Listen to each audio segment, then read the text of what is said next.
Hi guys, legend of டோட்டாங்கிற ஒரு சூப்பரான சீரீஸை பற்றி தான் நம்ம பார்த்துட்டு இருக்கோம். இந்த சீரீஸோட அடுத்த எபிசோடில் என்ன நடந்துச்சுங்கிறத பார்க்கறதுக்கு முன்னாடி நம்ம சேனலை சப்ஸ்கிரைப் பண்ணாதவங்க சப்ஸ்கிரைப் பண்ணிக்கோங்க. அப்படியே மறக்காம பக்கத்தில் உள்ள பெல் ஐக்கானையும் கிளிக் பண்ணிக்கோங்க. நிறைய லைக்கும் கமெண்டும் கூட பண்ணுங்க. சேனலோட சப்ஸ்கிரைப் கவுண்ட் ஏறின மாதிரியே தெரியல. இப்போ கதையை ஸ்டார்ட் பண்ணலாம். நம்ம லிங் நல்லவரா மாற மந்திர தாத்தாவும் கடுப்பாயிட்டு அவரை அடிச்சு பறக்க விட்டுட்டு அவனே ஒரு கத்தி எடுத்து பிரின்ஸ் நானியும் சொடுக்கிடுறான். வேலையை முடிச்சுட்டு வந்த மாதிரியே ஒரு ஹை ஜம்பை போட்டு அவன் அப்படியே அங்கிருந்து காணாம போக அங்கிருந்து எல்லாருமே அப்படியே சாக்காக்குறாங்க.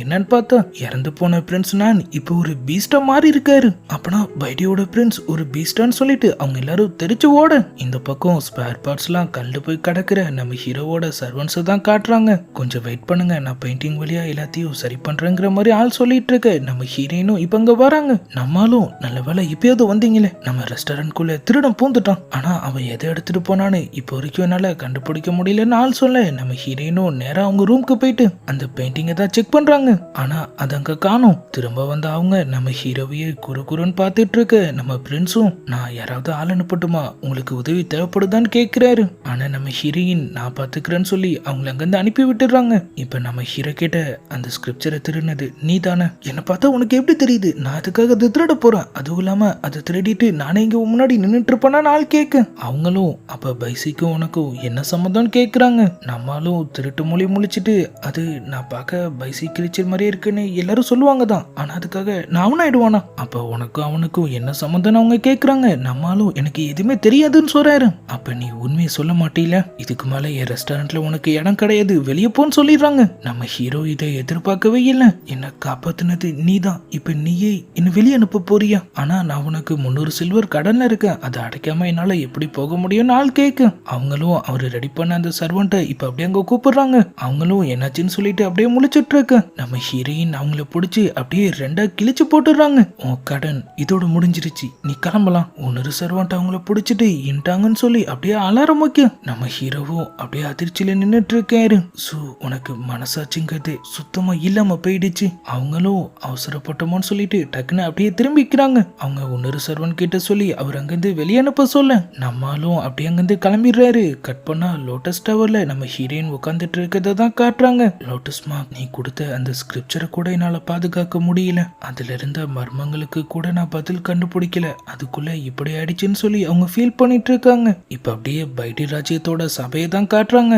உள்ள நம்ம ஊசியாவோட ஆளுங்க சவப்பொட்டியோட அப்படியே வர கிங்கும் கடுப்பாயிடும். என்ன தைரியம் தான் என் அரசவைக்குள்ள இப்படி ஒரு விஷயத்தை எடுத்துட்டு வருவீங்க, அவரும் பிரின்ஸ் நான் இறந்துட்டாருங்கிற விஷயத்த சொல்ல உங்க ராஜ்யத்துல ஒரு பிரின்ஸுக்கு கூட பாதுகாப்பு இல்லையா, நீங்க பண்ண வேலைக்கு நான் கண்டிப்பா உங்க யாரையும் சும்மா விட மாட்டேன்னு ஆள் சொல்ல உங்க தம்பிய பாருங்க, மத்த விஷயத்த நம்ம அப்புறம் பேசிக்கலான்னு அவரு சொல்றாரு. பொட்டிய ஓபன் பண்றாங்க. பார்த்தா உள்ள ஒரு பீஸ்ட் இருக்கு. கிங்கும் நானும் என் தம்பியும் ஒன்னா பிறந்தவங்க, அவன் எப்படி ஒரு பீஸ்டா இருக்க முடியும்னு கேக்குறான். அவரு இறந்தப்ப மத்த ராஜ்யத்தை சேர்ந்தவங்களும் அங்க இருந்தாங்க, உங்களுக்கு சந்தேகமா இருந்தா அவங்க கிட்ட கேட்டு பாருங்கன்னு அவரு சொல்றாரு. அவனுக்கும் இப்ப என்ன சொல்றதுன்னே தெரியல. நான் ஒன்னும் பீஸ்ட் கிடையாதுன்னு சொல்றான். நடந்த எல்லாத்தையும் நான் சொல்லிட்டேன், இதுக்கு மேலேயும் பிரின்ஸ் ஒரு பீஸ்ட் இல்ல நீங்க சொன்னீங்கன்னா அதுக்கான ஆதாரத்தை நீங்க தான் நிரூபிக்கணும்னு சொல்லிட்டு அவரும் அப்படியே அங்கிருந்து கிளம்ப நம்ம பிளான் நமக்கே ஆப் ஆயிடுச்சுன்னு சொல்லிட்டு அவனும் சமகாண்டோட அப்படியே நின்றுட்டு இருக்கான். இந்த பக்கம் நம்ம பிரின்ஸ் நானை தான் காட்டுறாங்க. நம்ம பிரின்ஸ் லெட்டரை காட்டினப்ப அவரை நம்பி இருக்க மாட்டாரு. இப்பயாவது உனக்கு உண்மை புரிஞ்சுச்சேங்கிற மாதிரி அவரு கேட்க,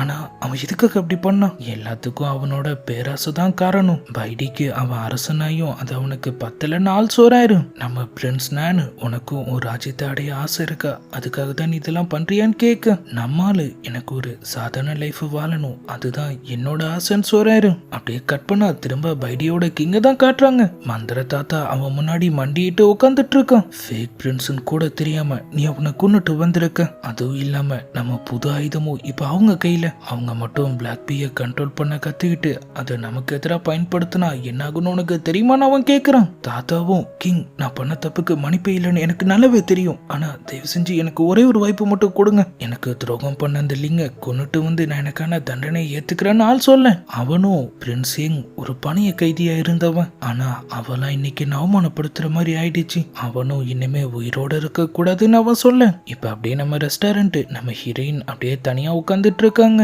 நம்ம ஹீரோ ரெஸ்டாரண்ட்டுக்கு வந்தது இவ்வளவு பெரிய இடத்த நம்மளால மட்டுமே பாத்துக்க முடியாதுன்னு சொல்லிட்டு ஆள் 2 சர்வன்ஸ் வரைஞ்சு அவங்க முன்னாடி கொண்டு வந்ததெல்லாம் அவங்க அப்படியே நினைச்சு பாக்குறாங்க. இப்பல இருந்து இவங்க நமக்காக வேலை பார்ப்பாங்க, கீழே அவங்களோட சர்வெண்ட் சூ நம்ம ரெஸ்டாரண்டே ரொம்ப அமைதியா இருக்கு, என்னால இதை தாங்கிக்க முடியலன்னு சொல்றாங்க. நம்ம ஹீரோயினும் அப்படியே கீழே வர நல்லா அமைதியா, இது கூட பார்க்க நல்லா தானே இருக்கு, நீங்க செங் மேல இவ்வளவு கோவப்பட்டிருக்க கூடாதுன்னு அவங்க சொல்ல, அவங்களும் நீ போய் எல்லாத்தையும் கிளீன் பண்ணு, ஆனா அவங்க போக மாட்டாங்க. இப்ப போலனா உன்னையும் கிழிச்சு போட்டுருவா. அவங்களும் டக்குனு அங்கிருந்து ஓடி போக அவ்வளவு பெரிய ரெஸ்டாரண்ட்ல நம்ம ஹீரோயின் மட்டும் அப்படியே தனியா உட்காந்துட்டு இருக்கிற மாதிரி காட்டுறாங்க. இப்ப அவங்க 2 பேரும் மார்க்கெட்டை சுத்தி பார்க்கலாம்னு சொல்லிட்டு அப்படியே அங்கிருந்து கிளம்புறாங்க. பக்கத்துல பார்த்தா நம்ம லிங் உட்காந்துட்டு இருக்காரு. அட இன்னைக்கு எனக்கு அதிர்ஷ்டம்னு காலண்டர்ல போட்டு இருந்துச்சு, அது உண்மைதான் போல. நீ இங்க என்ன பண்றேன்னு அவங்க கேட்க, ரூ இங்க என்ன வெயிட் பண்ண சொன்னா, அவன் திரும்ப நைஸா இவனை கழட்டி விட்டான் போலன்னு சொல்லிட்டு நம்ம ஹீரோயின் சரி உள்ள வந்து வெயிட் பண்ணன்னு சொல்றாங்க. ஆனா ஆள் கேட்க மாட்டாரு. நான் உனக்காக தேன்லாம் வச்சிருக்கேன்னு சொல்லி அவங்களும் அவரை ஏமாத்தி அப்படியே கூட்டிட்டு போக கையில ஒரு பெல்ல வச்சுட்டு அந்த தாத்தா அவரை எப்படி கண்ட்ரோல் பண்ணாருன்னு சொல்லி அவங்களும் அதை ஆட்டி ஆட்டி ட்ரை பண்றாங்க. அந்த மியூசிக் ரொம்பவே வித்தியாசமா இருந்துச்சு, நம்மளாலேயே அதை செய்ய முடியல. இவ வேற வந்ததுல இருந்து தின்னிட்டே இருக்கான், என்ன சொன்னாலும் கேட்க மாட்டானேன்னு சொல்லி அவங்க முழிச்சிட்டு இருக்க நம்ம சர்வன்ட்டும் சும்மா அதை எடுத்து அப்படியே ஆட்டி பாக்குறாங்க. கொஞ்ச நேரத்திலேயே நம்ம லிங் அப்படியே சில மாதிரி ஆயிடுறாரு. நம்ம ஹீரோயினும் அதேதான் அதை அப்படியே கண்டினியூ பண்ணுன்னு சொல்லிட்டு வேக வேகமா உள்ள ஓடி போக ஒரு பவுல் எடுத்துட்டு வந்து அவரோட நெடில அதுல வச்சு அவங்க அப்படியே அவரை போட்டு குலுக்கு குலுக்குன்னு குலுக்குறாங்க. கொஞ்சம் கொஞ்சமா அவரோட பாய்சனும் அதுல அப்படியே வடிய ஆரம்பிக்குது. இவ்வளவுதானா, இவன் டைம் சீக்கிரமாவே முடிய போகுதுன்னு நினைக்கிறேன். அந்த பெல் சவுண்டையே நிறுத்திட்டு அவரை திரும்ப சாப்பிட சொல்ல வெளியே நம்ம பிரின்ஸ் அவங்கள கூப்பிடுற மாதிரி இருக்கு. சீக்கிரம் சீக்கிரம் இவனை உள்ள கூட்டிட்டு போன்னு சொல்லி நம்ம லிங்க தடையமா இல்லாம மறைச்சு வச்சுட்டு அவங்களும் இப்ப அப்படியே டோரை ஓபன் பண்றாங்க. நம்ம பிரின்ஸும் வெளியே ஏதோ மணி சவுண்ட்லாம் கேட்டுச்சு, இங்க என்ன நடந்துட்டு இருக்குன்னு கேக்குறாரு. அது இங்க லேண்டர்லாம் ரொம்ப பழசாயிடுச்சுல, அதுல இருந்து வந்திருக்கும். ஓ லேண்டர்ல இருந்து மணி சவுண்ட்லாம் வருமான்னு சொல்லி அவரும் அப்படியே யோசிச்சுட்டு இருக்க நம்ம ஹீரோயினும் அவங்க செஞ்ச ஒரு டிஷ் கொடுத்து அவர் அப்படியே ட்ரை பண்ண சொல்றாங்க. ஆளும் அதோட டேஸ்ட பார்த்த உடனே புரிஞ்சுக்கிறாரு, இதுல நீ பிளாக் பீயோட வினம கலந்துருக்கீல, சரியா சொன்ன, ஆனா என்ன நம்ம கிட்ட அது ரொம்பவே கம்மியா தான் இருக்கு. அவரும் அன்னைக்கு மட்டும் அந்த தாத்தாவை நம்ம பிடிச்சிருந்தோம்னா அவங்க பிளாக் பீஸை எப்படி கண்ட்ரோல் பண்றாங்கிறதையும் நம்ம தெரிஞ்சிட்டு இருந்திருக்கலாம், ஆனா எல்லாமே வேஸ்ட் ஆயிடுச்சுன்னு சொல்றாரு. அப்படியே கட் பண்ணா நம்ம ரூபா தான் காட்டுறாங்க. ஆள் திருட்டுத்தனமா இப்ப நம்ம ரெஸ்டாரண்ட் குள்ளதான் வராரு. நம்ம லிங்கும் அங்கதான் உட்கார்ந்துட்டு இருக்கான். அவனோட சென்சஸ்லாம் இப்ப கொஞ்சம் கொஞ்சமா அவனை விட்டு போக ஆரம்பிக்குது. ரூவும் அப்படியே அங்கிருந்து கிளம்ப போக ஏதோ சவுண்ட் கேட்டுது. நம்ம லிங்கும் ரூ அது நீதானு சொல்லிட்டு டக்குன்னு ஸ்லிப் ஆகி கீழே விழ அவரும் அவனுக்கு என்னாச்சுன்னு சொல்லி பாக்குறாரு. என் அப்பாவோட மெமரிஸ் உனக்குள்ள இருக்குன்னு தான் நான் உன்னை பார்க்கலான்னு வந்தேன், மத்தபடி எதுவும் இல்லைன்னு சொல்லிட்டு அவர் அப்படியே அங்கிருந்து கிளம்ப போக லிங்கும் தடுத்துடுறான். எனக்கு இன்னும் கொஞ்ச நேரம் தான் இருக்கு, அதுக்குள்ள நான் இதை சொல்லி ஆகணும். கொஞ்ச நேரம் தான் இருக்கா, ஏன் நீ எங்க போக போறேன்னு அவரு கேட்க அவரும் அவர் அப்பா கடைசியா அவர்கிட்ட சொல்ல நினைச்சதெல்லாம் இப்ப அப்படியே அவர்கிட்ட சொல்ல ஆரம்பிக்கிறாரு. நான் உனக்கு ஒரு நல்ல அப்பாவா இல்லைன்னு எனக்கு தெரியும், எப்ப பார்த்தாலும் உன்னை திட்டிட்டு உனக்கு பிடிச்ச ஒரு லைஃப நான் வாழவில்லைல்ல, என்னை மன்னிச்சிடு. ஆனா இனிமே நான் உன் கூட இருக்க போறது இல்ல, உன் லைஃப் இனிமே நீ தான் பாத்துக்கணும், உன்னால அது முடியுங்கிற நம்பிக்கை எனக்கு இருக்குங்கிற மாதிரி சொல்ல அவரும் அவர் அப்பாவை நினைச்சு அப்படியே அழ ஆரம்பிச்சிடுறாரு. கொஞ்ச நேரத்திலேயே நம்ம லிங்கும் அப்படியே வீக் ஆயிட்டு மயக்கமாயி கீழே விழ நம்ம ரூ அவருக்கு என்னாச்சுன்னு சொல்லி பதறிட்டு நேரா நம்ம ஹீரோயின் கிட்ட போயிட்டு சீக்கிரம் அவனுக்கு ஹெல்ப் பண்ணுங்கன்னு சொல்றாரு. ஆனா நம்ம ஹீரோயின் என்னால எதுவும் பண்ண முடியாதுன்னு சொல்லிடுறாங்க. ஆனா ஒருவேளை அவனை கண்ட்ரோல் பண்ணிட்டு இருந்த அந்த மந்திர தாத்தா கிட்ட அவனுக்கு ஹெல்ப் பண்றதுக்கான வழி இருக்கலாம். அவனும் அப்ப நான் போய் உடனே அவனை கண்டுபிடிக்கிறேன்னு சொல்ல அவசரப்படாத, அதுக்கு நமக்கு உதவி தேவைன்னு அவங்க சொல்றாங்க. அப்படியே கட் பண்ணா நம்ம லிங் இப்போ ஓரளவு நார்மலா இருக்காரு. நம்ம ரூவும் அவருக்கு அப்படியே சாப்பாடுலாம் ஊட்டி விட்டு அவரை கவனிச்சிட்டு இருக்க, நீ கவலைப்படாத, கண்டிப்பா உனக்கு எதுவும் ஆக நான் விட மாட்டேன். கொஞ்ச நேரத்திலேயே அவங்களுக்கு ஹெல்ப் பண்ண ஆளும் வந்துடுறாங்க. அது வேற யாரும் இல்ல, நம்ம ஆர்ச்சரும் அவரோட ஜூனியரும் தான். அப்படியே கட் பண்ணா இந்த பக்கம் நம்ம ஹீரோ ஆள் தனியா ஒரு இடத்துல உட்காந்துட்டு இருக்க அவரோட அந்த சர்வன்ட்டும் சாப்பாடு எடுத்துட்டு இப்ப அப்படியே அவரை பார்க்க வராங்க. ஆள் நம்ம ஹீரோயின் கிழிச்ச அந்த இன்டாங்கிற அந்த உணர் சர்வன்ட் தான் இப்ப திரும்ப வரைய ட்ரை பண்ணிட்டு இருக்காரு. அவங்களும் அதை பார்த்துட்டு குசியா போயிடுறாங்க.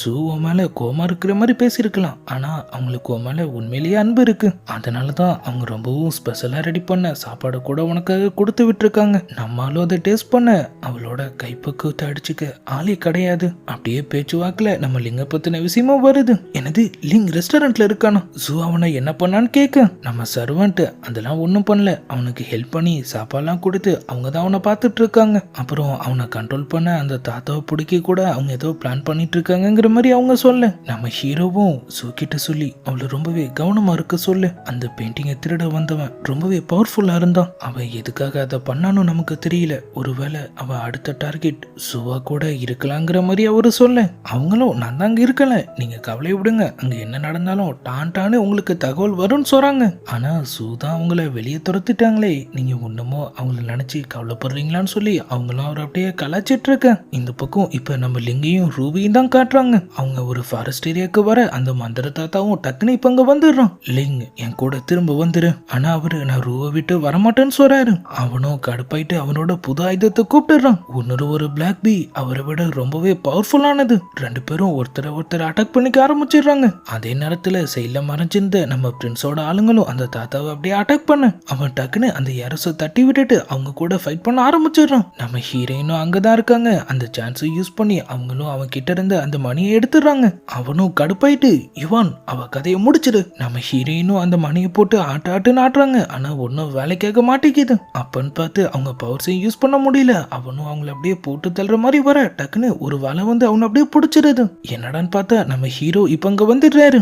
எல்லா ஒரு பெண்ணோட மகிமை தான். நம்ம ஹீரோயினும் அவருக்கு டைங்ஸ் வராங்க. நம்ம ஆர்ச்சரும் உள்ள புந்து தாத்தாவை அடிச்சு செவுத்துல சொருக. இன்னுமே உன்னால தப்பிக்கவே முடியாதுன்னு ஆள் சொல்றாரு. ஆனா அவன் அப்பவும் அடங்க மாட்டான். யுவான் பீஃபாமுக்கு மாறி அந்த வலையில இருந்து வெளியே வா. அவனும் அப்படியே அங்கிருந்து எஸ்கேப் ஆக லிங்க் கதையை முடிச்சிட்டு திரும்ப போய் டாலியன் கையில நம்ம ஆயுதம் கிடைக்கலன்னு சொல்லி ரிப்போர்ட் பண்ணு. அவனும் அப்படியே அங்கிருந்து கிளம்ப அங்கிருந்த சில பீஸ் அந்த தாத்தாவையும் காப்பாத்த ட்ரை பண்ணுது. நம்ம ஹீரோவும் டக்குன்னு அவரோட பெண்ணை யூஸ் பண்ணி சில மேகங்கள் அங்க வர வச்சு டக்குன்னு ஒரு இடிய போட்டு விட்டுறாரு. தாத்தா காலி. ஆனா இந்த பக்கம் அந்த யுவான் நம்ம லிங்க அப்படியே வழி மறைச்சிடுறான். நம்ம ரூ முன்னாடி வந்து அவரை ப்ரொடக்ட் பண்ண லிங்கும் லைட்டா ஸ்மைல் பண்ணிட்டு அவரோட நீடில யூஸ் பண்ணி அவர் அப்படியே மயக்கமாக்கிடுறாரு. இதுதான் என்னோட லாஸ்ட் வினம் உன்னை ப்ரொடக்ட் பண்றதுக்காக. ரெண்டு பேரும் அவங்க பவர்ஸை யூஸ் பண்ணி இப்ப ஃபைட்டை ஸ்டார்ட் பண்ணிடுறாங்க. ஏற்கனவே சொன்ன மாதிரி அந்த யுவான் ரொம்பவே பவர்ஃபுல்லா இருக்கான். ரெண்டு பேரும் ஒருத்தரை மாத்தி ஒருத்தர் அப்படியே அட்டாக் பண்ணிட்டு இருக்க நம்ம லிங்க அடி வாங்கி அப்படியே கீழே வந்து விழுறாரு. அவனும் கொடூரமா வந்து அவரோட ரக்கைய கதற உடைச்சு எடுத்துடுறான். நம்ம ரூவும் இல்லைன்னு சொல்லிட்டு அப்படியே கதறிட்டு இருக்க அவனும் அவன் நெடில அவரு கழுத்தா மட்டிலே இறக்கி அவரு கதையை முடிச்சிடுறான். ஆனா ஆள் சாகத்துக்கு முன்னாடி அப்படியே அவனோட காலை பிடிச்சிடுறாரு. அந்த தாத்தா லிங்க் பண்ண மாதிரி உன்னிருப்பி பண்ணிடக்கூடாதுன்னு சொல்லி சாகடிக்கிறவங்க மெமரிஸ் அவனுக்கு போகாத மாதிரி உருவாக்கி இருப்பான். ஆனா இப்ப லிங்க் அவரோட மெமரிஸ் மொத்தத்தையும் இப்ப அப்படியே யுவான்குள்ள டிரான்ஸ்ஃபர் பண்ண ஆரம்பிக்க அவரு நம்ம ரூவை பார்த்ததுல இருந்து நம்ம ரூ அவர் எந்த அளவுக்கு கேர் பண்ணிக்கிட்டாரு. அவருக்கு பேச கத்து கொடுத்தது அவங்க ரெண்டு பேரும் ஒன்னா சேர்ந்து வெளியே சுத்தினதுன்னு சொல்லி அவரே அந்த லைஃப வாழ்ந்த மாதிரி எல்லா விஷயமும் அப்படியே அவருக்குள்ள போக ஆரம்பிக்குது. நான் ஒரு சோல்ஜர் பியா பிறந்தவன். என்ன என் லைஃப்ல யாருமே ப்ரொடக்ட் பண்ணதில்லை. ஆனா ரூ அதை பண்ணா. நான் இறந்தாலும் என் நினைவுகள் மூலியமா நீ அவனை ப்ரொடக்ட் பண்ணணும்னு சொல்லிட்டு ஆளும் அப்படியே அங்கிருந்து காணாம போக நம்ம ரூவும் இல்லைன்னு சொல்லிட்டு அப்படியே அழுதுட்டு இருக்காரு. சுவானும் இப்ப அப்படியே நம்ம லிங் மாதிரியே மாறிடுறான். ரூன்னு சொல்லிட்டு அப்படியே அவரு கன்னத்துல கைய வைக்க அவருக்கும் நம்ம லிங் தான் ஞாபகம் வராரு. அவங்க ரெண்டு பேரும் அப்படியே ஒருத்தர் பார்த்துட்டு இருக்கிற மாதிரி காமிச்சதோட அப்படியே இந்த எபிசோட முடியுது. இந்த வீடியோ எப்படி இருந்துச்சுங்கிறத மறக்காம கமெண்ட்ல சொல்லுங்க. இதுக்கப்புறம் என்ன நடந்துச்சுங்கிறதெல்லாம் நம்ம நாளைக்கான வீடியோவை பார்த்து தெரிஞ்சுக்கலாம். அது வரைக்கும் குட் பை.